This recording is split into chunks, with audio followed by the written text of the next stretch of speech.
Et est-ce que dans mari comme to TikTok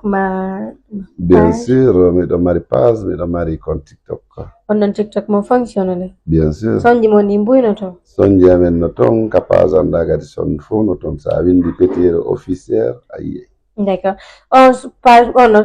on ma compte mon TikTok on challenge ji no wade makko. Challenge no wade parce que ne balay ko udita moƴƴa mais. Ah OK. Ne balé donc. Voilà d'abord koko mi arti do de balle mi uditi bay. Tay be min kadi mi challenge no. Maɓe falaka nawi non min ko Allah no donc ba songo ƴawi tawɗo ngo ma challenge ɗo ɗono mi challenge no fo challenge norta no d'accord ɗum ɗo ko TikTok toto petiyero duuɓi ɗi ngafan sali min ɗo ha joni komi 18 ans Dieu 18 ans ka diwɗa womi diway a hoccoro tum mi cikko ɗon kadi meɗen famude voilà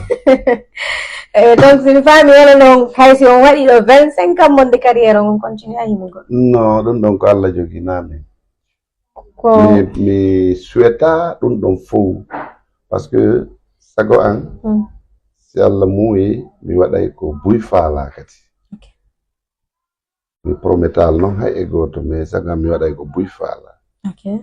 ayno morso ɗo woni surprise ni mi surprise ray ni kadi jama on goɗɗum ngo d'accord voilà awa wonu surprise moƴƴo de ko ɗum ngoy koko moƴƴi mi anni d'accord y a pas de souci mo inni on ɗo joni waɗani on ɗo joni choix avant que fete o 25 ans de carrière mo yo makka est ce que on accepte ɗo a faalama wolinde lan komi faalno ka wolde ni wowle tun joni non mi innima après ɗum ɗo non min na surprise ko question mi posani on en fait non bien sûr awa min naali fimo ngono no wawde onon tigi hara ko décision mo ngon ko ɗum non on surprise ɗo mi anda je ne sais pas trop ɓayno a faalama cokude nder donc a faalama andude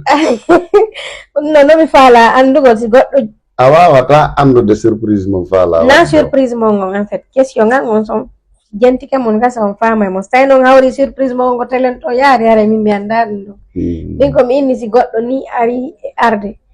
inna on ɗo o windi on fiyaadu makka hara 25 ans de carrière mo haray no newi ɗum annaki on accepte ka on wakkilo taw yaltingol haray no newi fi Allah ene laaɗo no newani wonɗo si a tawi ɗo ko julɗo min on noon haray no newani lan la weltore mi weltoray kadi on yahay goɗɗo wi'i kadi waɗay ma goɗɗo wi'ali waɗay inchallah kadi mi yaha si tawi inchallah ok problème ala donc min mi anda fi surprise bongo c'est juste non ɗum ɗon c'est bon en famodiri ɗo d'accord problème